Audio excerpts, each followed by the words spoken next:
Porteira RW. Agora na Porteira Rádio Web, Choque Cultural.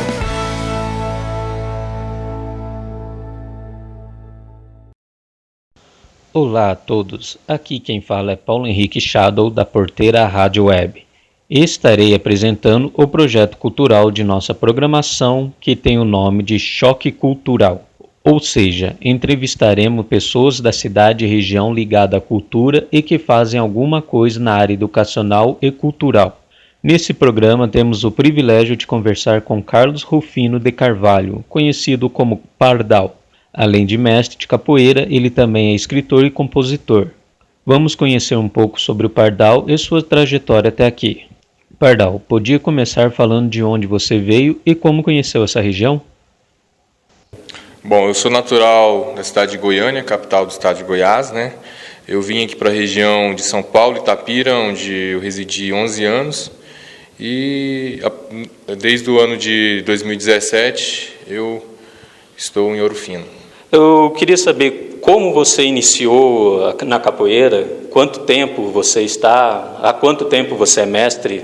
Bom, eu comecei criança, desde os 7 anos de idade, né? Minha mãe me levou para um projeto social que tinha na periferia de Goiânia, e aí eu conheci a cultura, tive acesso a movimentos culturais, né? E aí isso fez parte da minha vida até os dias de hoje. Hoje é a minha profissão e minha filosofia de vida. Quais eram os lugares que você tinha como referência, onde as pessoas que te envolveram, você lembra a parte que quando você começou, né, você disse que sua mãe te levou, mas as pessoas que influenciaram nessa época, você lembra? Você consegue dizer para nós? Lembro, claro, tinha um capoeirista de rua, chamava Mael. Ele era um capoeirista e ele ficava na rua fazendo alguns movimentos, fazendo alguns floreios, e aquilo ali encantou os meus olhos, foi o primeiro contato. Depois que eu cheguei no centro comunitário onde tinha as aulas que eram gratuitas, eu conheci o professor Amendoim, né, e dentre outros capoeiristas que existiam naquela época lá, aí eu conheci o meu mestre, que é o mestre Maisena, e a partir do momento que eu conheci, a gente nunca mais se separou até os dias de hoje. Sabemos que a cultura negra, entre um dos principais, a capoeira, sofreu muita opressão, como por exemplo na ditadura militar, que boa parte da cultura foi sufocada. Algum mestre teu te falou dessa época e a sua história? Bom, a capoeira ela sempre esteve em repressão, né? Inclusive ela fez parte do Código Penal brasileiro, né? A partir do momento que houve a libertação dos escravos, né, a princesa Isabel libertou os escravos, não deram educação, não deram cultura, não deram base, né? Os ex-escravizados foram para as ruas, aí criaram as maltas de capoeira, de capoeirista. Era gangues, né, que eles saqueavam, eles roubavam, e aí a polícia militar nasceu no Brasil para a repressão dos capoeiristas. Então a capoeira ela sempre foi perseguida, né? Nos anos 40, o mestre Bimba ele fez uma apresentação cultural para o presidente Getúlio Vargas, e o Vargas reconheceu a capoeira como único e genuíno folclore nacional, retirando a capoeira do Código Penal e até os dias de hoje.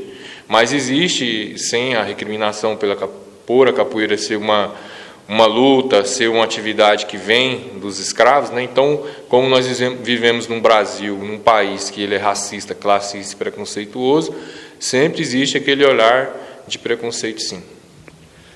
Isso é verdade. É duro, né? A palavra do mestre até emocionante. Agradecemos pela explicação. O racismo está aí, estrutural, desde a época dos nossos ancestrais até hoje, e isso dificulta muito o seu trabalho, né? Já que é uma coisa expressiva, e a cultura tem que ter a expressão, tem que ter o conhecimento, tudo. Você se sente apoiado aqui pelos governantes, pela parte cultural da cidade, da onde que você passou também como mestre? Você se sente amparado por essas pessoas? Bom, só para pegar um ganchinho que você falou, no Brasil é tudo difícil para nós que somos afrodescendentes, né? Para nós que somos descendentes da africanidade. Existe uma coisa chamada pigmentoclasia, né? Onde os brancos são mais privilegiados, isso é óbvio, né? E hoje a gente começa a acompanhar alguns jovens eles querem ser mais branco cada dia que passa, até porque para fugir um pouco desse preconceito.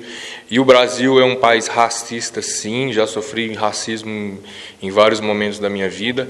O racismo no Brasil não é aquele racismo direto, é um racismo camuflado, né? Muitas vezes você sofre um preconceito na fila de um supermercado, você entra no supermercado, a pessoa vai te acompanhando para ver se você vai roubar. Então, existem vários tipos de racismo, infelizmente, nós sofremos isso até hoje no Brasil. Agora, quando eu cheguei em Ouro Fino, em 2017, eu sempre tive grande apoio aqui, até porque eu me instalei na cidade, gostei muito da receptividade do povo mineiro, do povo de Ouro Fino. Me sinto muito bem aqui na cidade.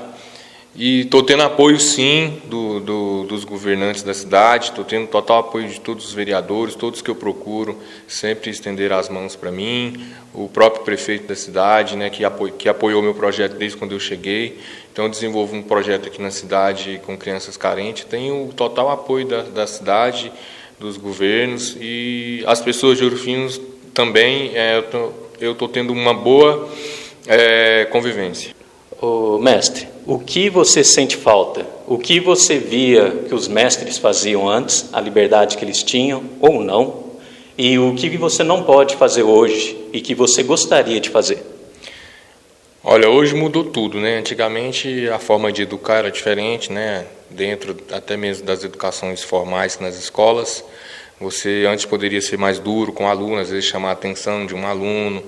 Antigamente o mestre ele era como se fosse um segundo pai, né? Muitas das vezes a gente tinha mais medo do mestre do que do próprio pai dentro de casa, porque é aquela figura de autoridade, aquela figura de disciplina, né? Nos dias atuais é difícil hoje você ter um pulso mais forte, você falar com mais firmeza com um aluno, né? Hoje as crianças estão sendo criadas através de celulares, através de internet. Então, quando você tem uma forma mais enérgica de falar, o aluno assusta, ou você está sendo agressivo, ou você está sendo grosso. E aí, então, a gente tem que se adaptar a esse novo mundo, essa nova geração de hoje, que é muito diferente da geração passada, da minha geração, onde a gente recebia total disciplina e não reclamava, né? Hoje, até nas escolas formais, eu trabalho em escola, eu sei como funciona. Se você fala com um aluno de uma forma mais enérgica, você vai ter problema com a direção da escola, você vai ter problema com pais. Então, muitas das vezes, hoje, o pai ele quer que o professor eduque o filho, né? E o professor ele não está ali para educar, ele está para escolarizar. Quem tem que educar o filho é o pai. Então, a gente sofre esses tipos de probleminha, sim. E os mestres, hoje em dia, estão tendo que se adaptar a essa nova geração, essa nova forma de lidar com as pessoas, até mesmo através da internet, que hoje a gente tem informação em tempo real, e é isso aí. Interessante sobre o que você falou sobre a educação infantil e as dificuldades que até remete diretamente ao seu trabalho, onde, por exemplo, o nome Ubuntu, que é de origem africana, remete bem sobre o assunto que acabou de explicar. Pode falar mais sobre o significado da palavra que você usa? Bom, na verdade, o Ubuntu é uma filosofia, né? Uma filosofia africana.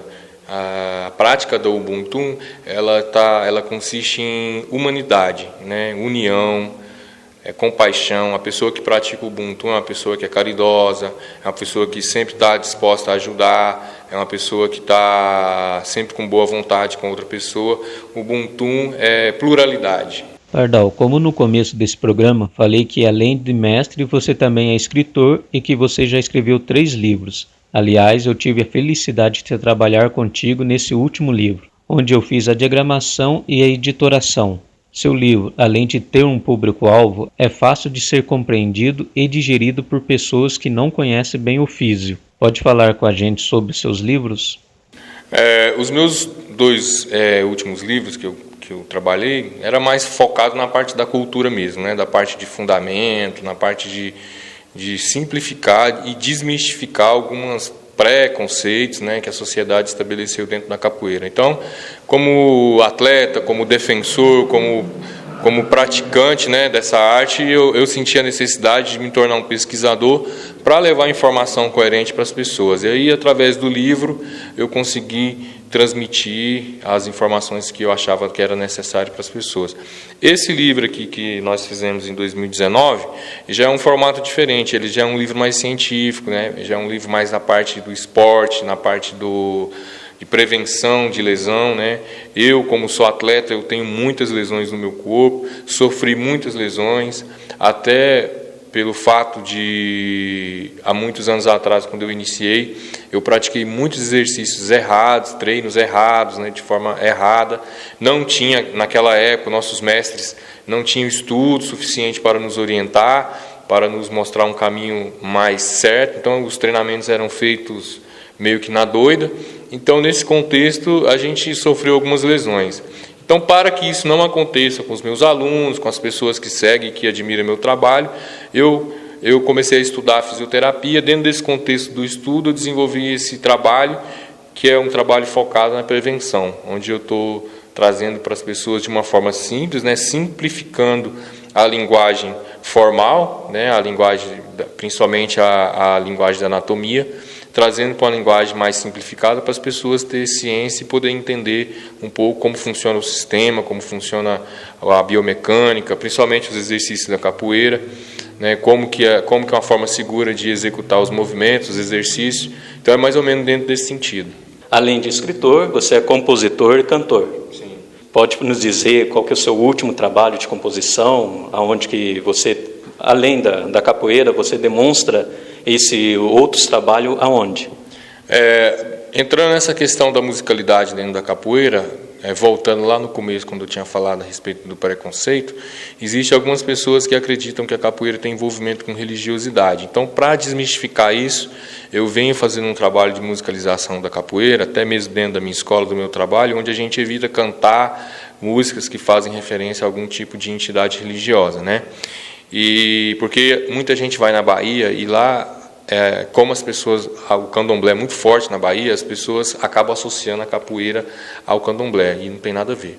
Então, meu último trabalho musical foi um trabalho infantil, onde eu desenvolvi músicas educacionais para criança, né, fazendo músicas com contexto educativo, e foi bacana. Eu lancei esse CD, nem no Brasil não foi, porque aqui no Brasil ninguém valoriza nada, mas foi meu último CD. Hoje eu não vou fazer mais CD, porque CD... Hoje nem os aparelhos de som estão vindo mais com toca CD, né? Então, essa parte da musicalidade vai ficar mais para o trabalho artesanal, ao vivo mesmo. Já trabalhamos juntos em conjunto sobre interpretação, onde você desenvolveu a harmonia e eu uma poesia sobre negros. E até mesmo seu pupilo, o Jacaré, também apresentou uma performance junto com você. Porém, você é internacional. O Pardal já voou para o fora do Brasil. Você acha que é mais valorizado lá fora ou aqui dentro, na sua própria pátria? Com toda certeza, sim. Muito mais atenção, muito mais valorização lá fora. Então, nós precisamos resgatar a força que nós temos aqui no Brasil. Principalmente agora que vai chegar em novembro, né? Que é o mês da consciência negra. E, aliás, parece... ou não, que tem uma associação, é isso mesmo? Bom, a gente está querendo desenvolver aqui na cidade uma associação cultural, onde a gente possa trazer, resgatar, reviver culturas, né, principalmente culturas ancestrais, que estão morrendo, que estão acabando. Por exemplo, a congada, ela é passada de geração. Então, está acabando a congada, porque os jovens de hoje não querem assumir, né? Então, dentro desse contexto, a gente trazer, tentar resgatar o samba de roda, algumas coisas assim, principalmente do Nordeste. Falando em novembro, 22 de novembro, mês da consciência negra, e falando em consciência também, eu estou recusando todo tipo de convite sobre essa data, porque as pessoas só lembram de consciência negra, só lembram da capoeira, só lembram de movimento negro nesse período aí. E aí a gente passa de janeiro a outubro brigando, querendo fazer as coisas, correndo atrás de apoio, e a gente não consegue. Parece que a gente está falando com um cemitério, ninguém dá bola e tal. Chega novembro, chove de convite de escola. Engraçado que todas as escolas, vou até fazer um apelo aqui, vou aproveitar a oportunidade, Todas as escolas querem apresentação de capoeira. Todas as escolas querem que a gente vá lá fazer uma palestra. Por que as escolas não nos procuram durante o ano todo? A capoeira, ela é genuinamente brasileira. A capoeira é nossa, ela é ensinada em português.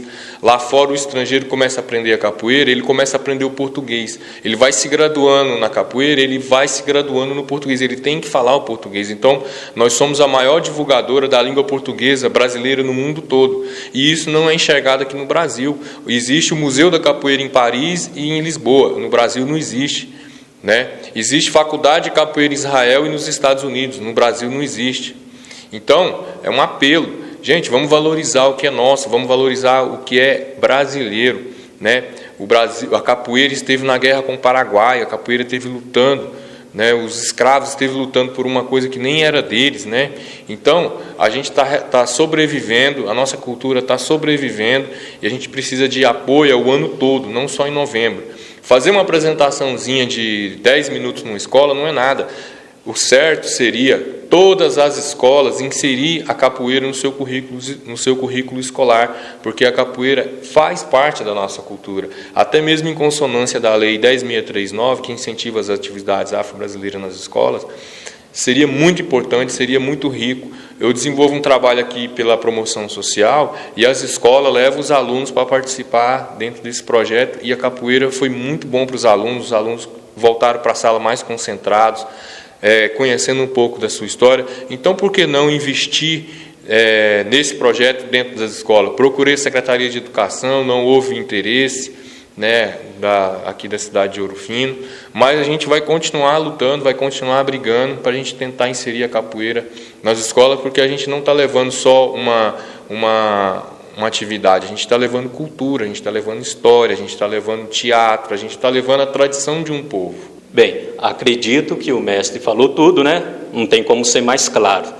Relativamente, você, mestre, está dizendo que está desanimado e, se eu não entendi errado, você não quer falar apenas ou falar em novembro sobre a história dos negros no Brasil. Mesmo tendo conhecimento amplo no assunto, você sendo um expert na história e ter muito a oferecer, as pessoas te procuram apenas no prévio período. Talvez não vá abrir exceção. Infelizmente, a história está sendo apagada tanto pela política como pelo descaso. Mas se alguém quiser te contratar e se interessa pelo seu trabalho, aliás, você faz trabalho de fisioterapia? Como as pessoas poderão te encontrar? Só uma pequena correção, eu não dou aula de fisioterapia, tá? Senão vocês vão achar que eu estou dando... Eu dou aula de funcional, tá? Eu uso os elementos da capoeira e eu desenvolvo uma aula que ela é totalmente focada dentro da parte prática mesmo da capoeira, e aí a gente trabalha várias atividades em cima disso. Chama Funcional Capoeira Training. Corrigindo, funcional. Como que eles fazem para te encontrar? Bom, respondendo lá a primeira pergunta sua, quando eu falo que as pessoas procuram para a gente fazer palestras, essas coisas, há procura, só que não há valorização. Por exemplo, quanto você cobra? Quanto é o seu trabalho? Quanto é você... Não, é sempre assim, você pode fazer uma apresentação na escola, pode falar um pouco de capoeira, mas não pergunta quanto vale o seu trabalho, não pergunta quanto vale o seu conhecimento. Então, esse tipo de convite eu estou recusando. Eu só aceito convite remunerado, porque eu estudei, né, para isso, e eu preciso de valorização, e no final do mês as contas chegam, né? Então eu não fico pedindo favor para empresa de água, empresa de luz, supermercado. Inclusive os preços do supermercado estão um absurdo, né? Para quem quiser contratar o meu serviço, quiser aula de capoeira convencional, quiser fazer a aula de funcional, é só me procurar no Instagram, Mestre Pardal, no Facebook, Carlos Pardal Ubuntu. O meu e-mail é pardalgunga@hotmail.com. Meu telefone é 9984-64-6034 e eu estou à disposição. Precisar, é só chamar. A Porteira Rádio Web agradece a sua participação e vamos abrir aqui o espaço para você dar o recado para os seus alunos, para os seus amigos, para a sua família, para quem você quiser. Bom, gostaria de agradecer a Rádio Porteira por essa oportunidade, por estar podendo falar um pouco do meu trabalho. É muito importante a gente estar tendo esse espaço nas mídias, né, da cidade, para a gente poder levar um pouco de informação para o público. Muita gente precisa saber, conhecer um pouco da sua cultura, e nós estamos aí para isso, tá? Agora eu estou abrindo um estúdio de funcional, capoeira, ali na rua Américo Guide, número 36. Vai ser um estúdio voltado para estudos da capoeira, aulas de funcional, aulas de musicalidade, percussão. Então, quem quiser conhecer o trabalho, né, o estúdio que a gente está desenvolvendo, que a gente vai abrir aqui na cidade, já está em processo já, basta nos procurar na rua Américo Guide, número 36, WhatsApp 35 9984 3460 e estarei à disposição. Um abraço.